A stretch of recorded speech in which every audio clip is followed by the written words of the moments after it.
If one day the person you love takes a sword through their chest and right before your eyes they collapse to the ground, will you cry or will you change? Today we'll witness the story of a girl who watched her beloved fall into the jaws of death, and in that very moment, something terrifying awakened within her. The next day, Okarun felt uneasy about going to school. He kept thinking, what would he say if he met Momo? But as soon as he reached school, he saw Momo standing right at the gate. He assumed Momo must be waiting for someone else, so he tried to quietly walk past her. But Momo came up to him and said she had been waiting for him all this time. Then she started talking a lot about aliens, what they eat, why they see humans as enemies. But Okarun couldn't answer any of her questions. Their class started soon after, and Okarun spent the rest of the time trying to research answers to impress Momo. His classmates still bullied him, but now he didn't care because he had a wonderful friend by his side. On the other hand, Momo couldn't focus in class. Her friends thought she had broken her phone in anger after meeting her ex. But the truth was, Momo simply missed Okarun and wanted to talk to him. Okarun wanted to talk about ghosts. Momo wanted to talk about aliens, but both were desperately trying to talk to each other. As soon as lunch break started, they both went looking for each other in different classrooms. Momo went to the school store and Okarun went to the cafeteria. They kept roaming in circles but never found each other. Eventually, they ended up sitting down in the same spot, side by side, but didn't realize it. Okarun thought Momo was avoiding him because he was boring. Momo thought Okarun was ignoring her because she was too annoying. While they kept overthinking, lunch break almost ended. As they both left for their classes, they suddenly bumped into each other. That's when they realized the misunderstanding and saw that they had been looking for each other all along. Just then, Momo's friends showed up and assumed they were kissing. Momo got angry and shouted, "I would never kiss this idiot." And Okarun replied, "Why would I kiss this crazy girl?" They ended up in an argument. Momo said, "Baldy, where would you ever find a girl as pretty as me?" And Okarun shouted, "I'm not bald, I have hair." Their bickering got so intense that they swore not to speak to each other anymore. Later, in the bathroom, Okarun felt guilty for arguing with Momo. He checked himself and saw that while his banana was still there, his 2 grapes were missing. Meanwhile, rumors spread in Momo's class that she kissed a boy. Momo angrily said, "I didn't kiss anyone." Just then, Okarun came to call her outside to talk, but Momo didn't want to speak. Okarun thought she was embarrassed to talk in front of her friends, so he left, feeling hurt. Momo realized she had been too harsh with him. After school, Okarun bumped into a cute girl named Aira. She complimented Okarun. He felt shy. He'd never spoken to such a beautiful girl before. Momo watched from a distance and wondered who this girl was, since Okarun supposedly had no friends. Aira, proud of her beauty, began to manipulate Okarun. She told her friend, "He's such a fool. I just gave him a little attention and he fell for me." Momo overheard this and, using her psychic hand, dropped a container on Aira's head, knocking her out. Okarun tried to help Aira, but Momo grabbed his hand and dragged him home. She said, "You look really handsome in these glasses, and if anyone thinks you're stupid, they'll get the same bowl dropped on their head." On the way, Momo apologized to Okarun for her behavior and the rumors about them kissing. She said it was very embarrassing for her, but she was proud to have a friend like him. Okarun felt happy hearing that, but then he told her he had a serious problem. They might have defeated Turbo Granny in battle, but only his banana had been returned. The grapes were still missing. Momo rolled on the floor, laughing. Seiko Grandma said, "That's why I wanted to see your balls. If you'd shown them earlier, none of this would have happened." She added, "You should have known you didn't get everything if only one part returned." Okarun said he assumed that if one part came back, the rest had too. Then began Okarun's test chapter. Seiko suspected something was still hiding in Okarun's body. She dunked his head in a water bucket and hit him with a broom. Okarun thought she was just being silly, but Momo noticed his aura changing while being hit. Seiko asked Momo to pull that changing aura out, and Momo did just that. But the aura entered a cat doll which suddenly came to life. Momo chased and caught it, and they discovered that it was actually Turbo Granny's soul. Granny explained that during Momo's exorcism, she slipped into Okarun's body at the last moment. Now her power was extremely limited, and she couldn't harm anyone. Okarun begged her to return his balls. Granny said, "I don't know, I dropped them somewhere." Okarun got furious and transformed into Turbo Granny's form. Momo realized that even if Granny's soul was gone, her powers still remained inside Okarun. Seiko said she could return the powers if she wanted, but Granny had annoyed them for so long, so she wanted some revenge. Momo, however, extended her hand in friendship because Granny had sacrificed herself to free trapped souls. Momo promised if she returned Okarun's balls, they would give her powers back. Granny agreed, but said, "I don't remember where I left them." But since the balls had spiritual energy, they would glow like golden eggs. Momo and Okarun searched for them that night, but found nothing. Granny said someone might have already taken them because those balls contain powerful life energy that attracts ghosts and spirits. Evil spirits believe if they collect enough of these, they can come back to life. That's why they attack people and try to steal their life force. Momo panicked and said, "If someone already took them, we might never get them back." Granny responded, "Why should I care?" Hearing this, Momo and Okarun beat them with slippers and mashed them into a pulp. They decided to go home and think things through. At home, Seiko said she'd contact her network to find the balls, but warned Okarun Granny's powers still remained in him, and he had no control over them yet. The next day at school, Okarun's classmates were gossiping about how beautiful Momo was. Okarun thought, Momo really is pretty, but he slapped himself to get rid of the thought.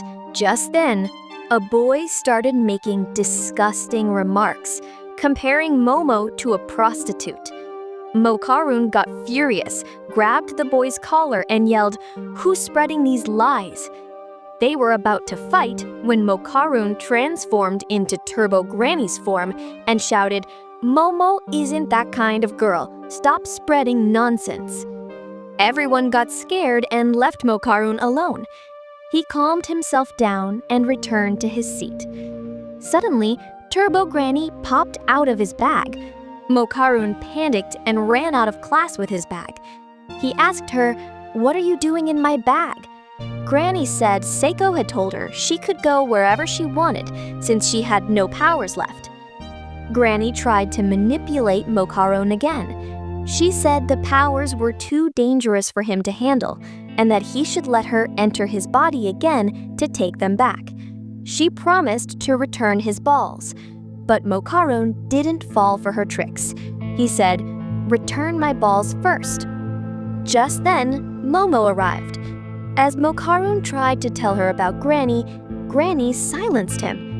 Okarun began thinking again. Momo really is so cute. he got flustered and couldn't even look her in the eyes. He ran away, and Momo chased after him. Meanwhile, Turbo Granny sneaks out of the bag and starts roaming around the school. Even though Okarun isn't Momo's boyfriend, he's annoyed and wonders why she's ignoring him like this. Just then, Momo's friends tell Okarun that he fought with a classmate because someone at school is spreading false rumors about Momo. They assume Okarun is ignoring Momo out of anger after hearing those lies. Then we're introduced to Aira, the girl who thinks she's the most beautiful in the school. When Aira walks through the halls, everyone stares at her. She sees everyone as fools and uses their affection for her to get whatever she wants. But after Momo dropped a bowl on her head yesterday, she got furious and started spreading false rumors about Momo. But it doesn't end there. Aira had seen Momo's Pisces hand that day, so now she believes Momo is some kind of demon with dark powers. Aira then pulls out a golden ball from her pocket, one that had fallen from the sky, into her hands. She believes she's been chosen by the heavens to fight demons because she now has the ability to see them. She starts thinking of herself as the protector of the world. But in reality, that golden ball is actually one of Okarun's missing balls. We see that last night, while Aira was standing near a railway bridge, a golden orb suddenly fell on her head. Then she witnessed sparks and flashes in the sky, which was actually the result of Momo freeing trapped souls from Turbo Granny. It created a beautiful scene. Seeing that, Aira decided to keep the orb. At school the next day, Aira's friends bring her a Bible and a cross, as she had asked. Aira claims that because of her beauty, she's been chosen to save the world. Even her friends are annoyed by her arrogance. Suddenly, Aira spots something outside the window and points toward the field. "Who's that woman in the red dress?" she asks. But her friends don't see anything. Aira thinks this must be one of Momo's demon companions watching her. She tells her friends to hide after school. They think she's lost her mind. Turbo Granny secretly observes everything. Later, Okarun and Momo are sitting on the school rooftop. Okarun still can't look Momo in the eyes. He says he's just keeping an eye on Turbo so she doesn't escape. Turbo teases, "If I run, do you really think you can stop me?" Turbo then reveals she was searching for the golden balls in the school and saw a strange woman. Momo says, "Crazy old hag, why would the balls be in the school?" Okarun also believes the balls were probably picked up by a human, not a ghost, because they look like shiny golden objects and anyone would want to keep them. Turbo warns that if a human picks them up, they might awaken spiritual powers.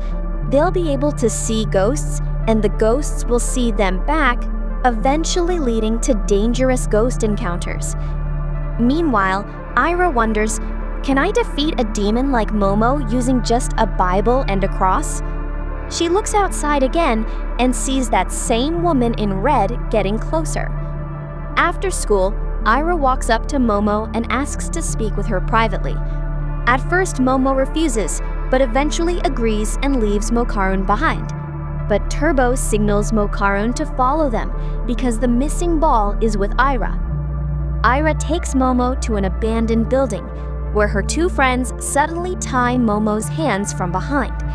Aira sits on top of Momo and begins performing an exorcism, yelling, "Die, demon, go back to your world." Momo, annoyed, uses her Pisces powers to throw the two girls aside. Aira realizes the cross isn't enough, so she pulls out the golden orb, believing it's a divine artifact with holy powers. Momo immediately recognizes it. That's Okarun's ball. But Aira refuses to listen. Just then, Okarun arrives. Momo thinks he came to retrieve his ball, but Okarun says, "The ghost woman we've been tracking is coming to attack Aira." And suddenly, the ghost appears and grabs Aira. Strangely, the ghost keeps claiming, "You are my daughter." Then she tries to flee with Aira. Okarun transforms into turbo mode to save her, but the ghost woman catches him and shoves him into her mouth. Momo tries to help, but the ghost kicks her away using her hair, then completely swallows Okarun. The ghost reveals she's been waiting 10 years for Aira, even though Aira could never see her before. One time in the past, Aira had accidentally called her Mom, so the ghost believed she truly was Aira's mother. Now all she wants is to hear Aira say it again. Momo gets back up and demands, "Let Okarun out right now. Hurting humans is against the rules for ghosts." Aira realizes that Momo and Okarun aren't demons. They're fighting against demons. Aira says, "Let's fight this ghost woman together." Right then, Turbo Granny crawls out of the rubble and says, "That ghost is acrobatic Silky, the one in the red dress." Aira still believes she was chosen by heaven to destroy monsters and declares that she will defeat this one too. But when Silky hears Aira calling her a monster, she feels heartbroken, and in a rage, she swallows Aira too. Then she attacks Momo. Momo, still tied up, asks Turbo Granny for help. But Granny says, "You both stole my power. Why should I help you?" Silky wraps Momo in her hair and flings her around. Momo begins suffocating, on the brink of death. Silky says, "If you call me Mom, maybe I'll let you go." When Momo refuses, she's swallowed as well, because anyone who calls the ghost Mom becomes possessed by her. Now, only Turbo Granny remains. Granny warns Silky, "Hey, little girl, if you don't give them back, you'll be in serious trouble." Silky mocks her and calls her a cat, but Granny says, "Everyone must pay for their mistakes." Turns out, Silky swallowed Momo along with some of her hair, and suddenly she bursts into flames. Turbo Granny reveals that Aira's cross was actually a lighter, and Momo used that lighter to set Silky's hair on fire. As a result, Silky spits out all three of them, Okarun, Momo, and Aira. In the fire, Silky's hair gets completely burnt. Yet she doesn't regret it. All she wants is Aira, so she can enter Aira's body. Okarun starts running away with Aira, but the narrow space prevents him from using his turbo speed. Meanwhile, Momo begins to form a plan to escape. Just then, Silky appears and throws Momo far away. She's doing all this just to get Aira back. Even so, Okarun keeps trying to escape with Aira, but Silky keeps chasing them. In this maze-like building, Okarun can't run at full speed.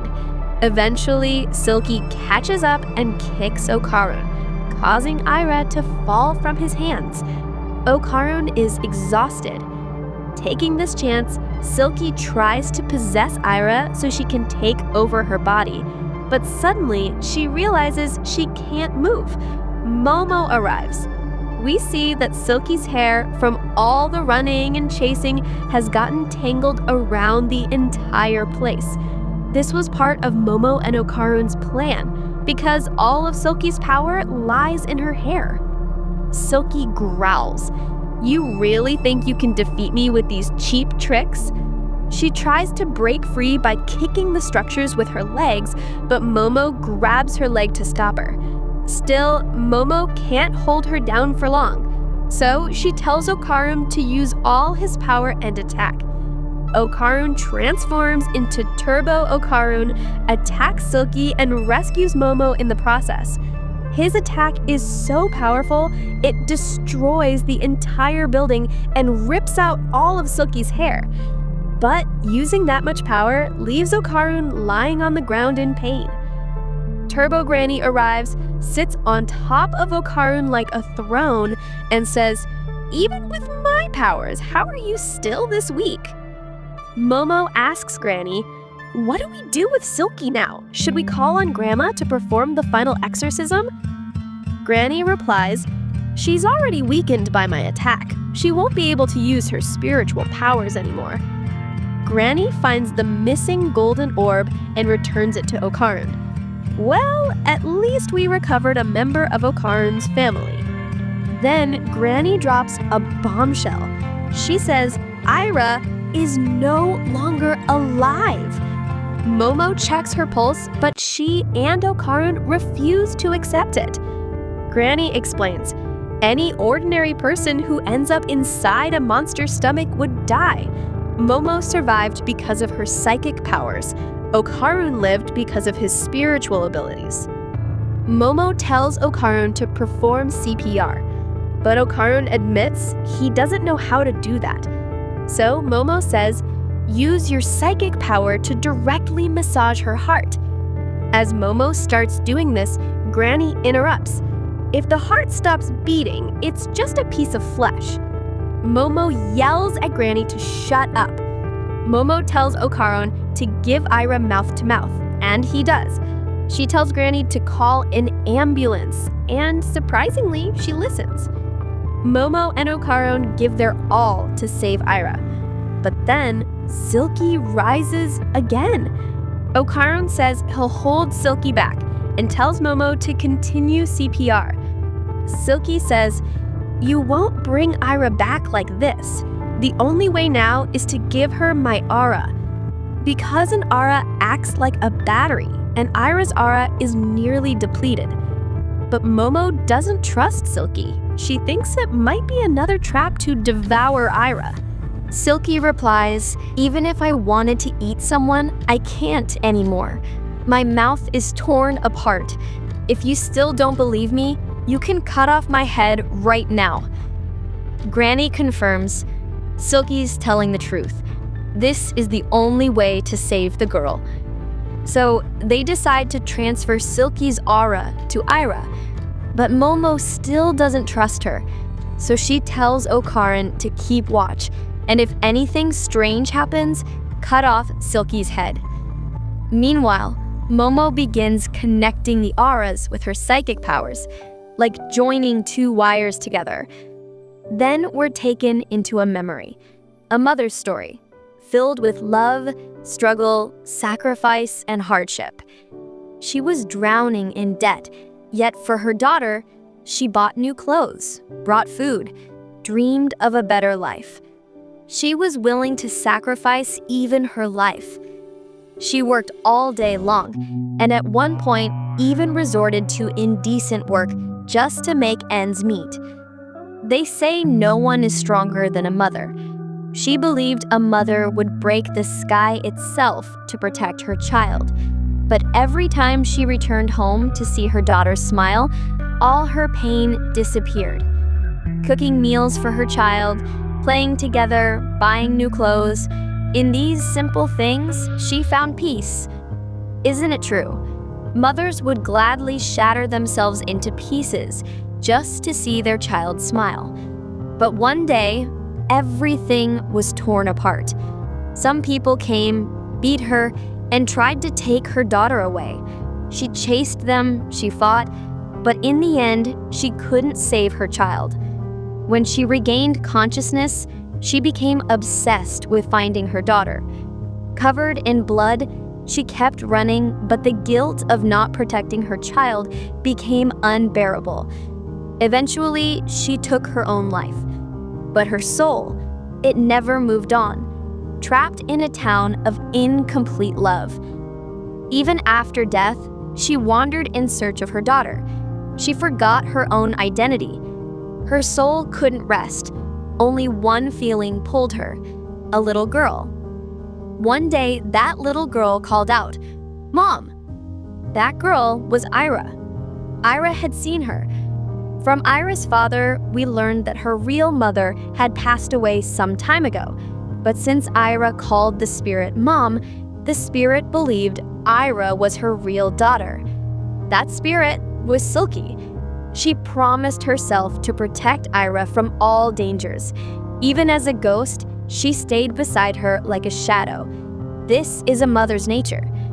Now that Momo is linking Aira's and Silky's aura, both Momo and Aira can see these past memories. Tears flow uncontrollably from their eyes. When Silky realizes that Aira nearly died because of her, she knows she can never forgive herself.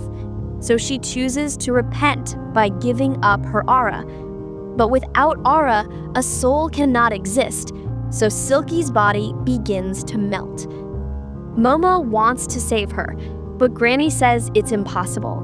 Silky will now live a life of complete solitude.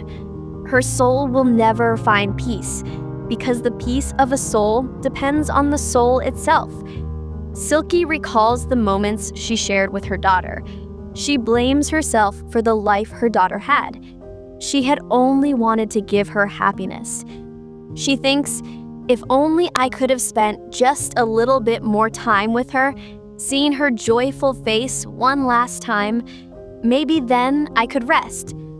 At that moment, Aira runs to Silky, hugs her tightly, crying, and says, "You're more than just a mom to me. I'm the happiest girl in the world. I never received my mother's love, but you were always there for me. I couldn't see you, yet you always looked after me. I'll never forget you, never." These words of love bring tears to Silky's eyes, and slowly she disappears into the peaceful blue sky. A mother's incomplete love finally finds fulfillment when her child says, "I'm happy